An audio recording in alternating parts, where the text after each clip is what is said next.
reason we moved away from Drake was that we felt that we wrapped that story up on Uncharted 4. And that's really the motivation to find a new cast of characters that could actually carry on the Uncharted legacy. Uncharted is more than just Nathan Drake, and I think maybe makes people think a little differently about the Uncharted series as far as what they think of when they think of Uncharted.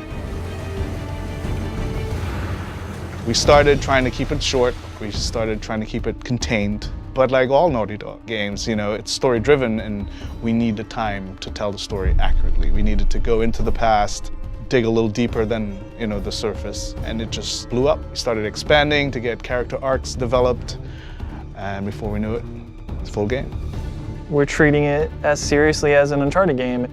The game could stand on its own as an entry in the series. It's going to be the sum of Uncharted's in terms of gameplay experience with some of our beloved characters, some of the most fan-favored characters. Well, there were many ideas on the table, like Sullivan and Sam's story, but they all were very closely related to U4, so we wanted something that was fresh, something that was new, and Chloe, being a fan favorite, we thought we would explore her story. Then we thought about, okay, well, who would be a good pairing with Chloe Fraser? We were like, well, what if Chloe Fraser wanted to explore her past, go back to India, to her roots, and what if she needed someone like Nadine Ross as a partner? We find these symbols. We find the tusk. And then that was the kind of jumping off point of these two interesting characters together. We can put them wherever we want. We know that there's going to be fun stuff happening, and Chloe is more improvisational. Nadine is more logical. We know that there's going to be great conflict if we throw those two together. That's supposed to happen? I know.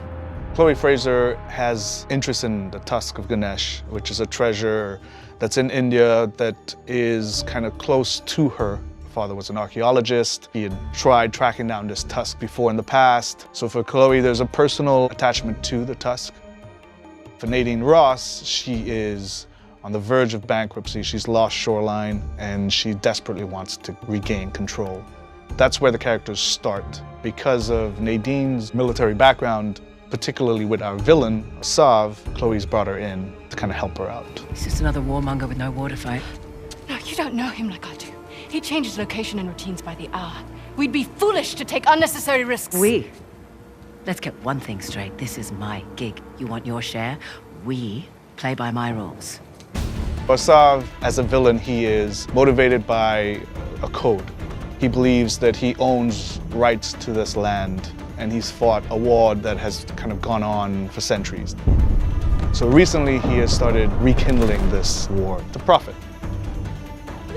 Giving the player more options, I think, would be the highest level, encompassing way to describe what we're trying to elevate even from Uncharted 4. We have all those things at our disposal again, rope climbing, driving, we have the winch, stealth options.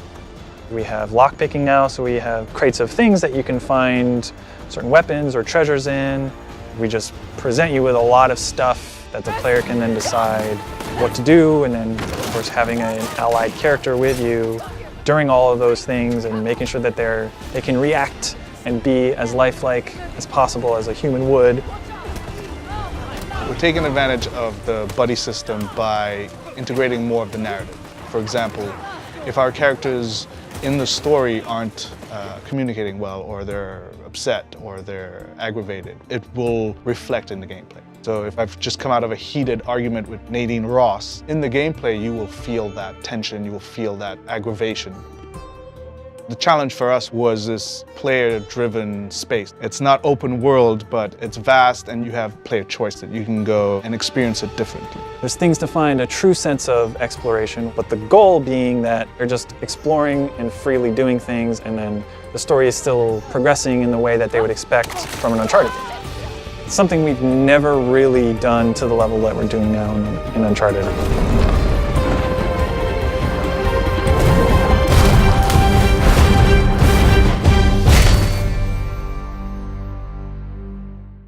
PS4 for the players.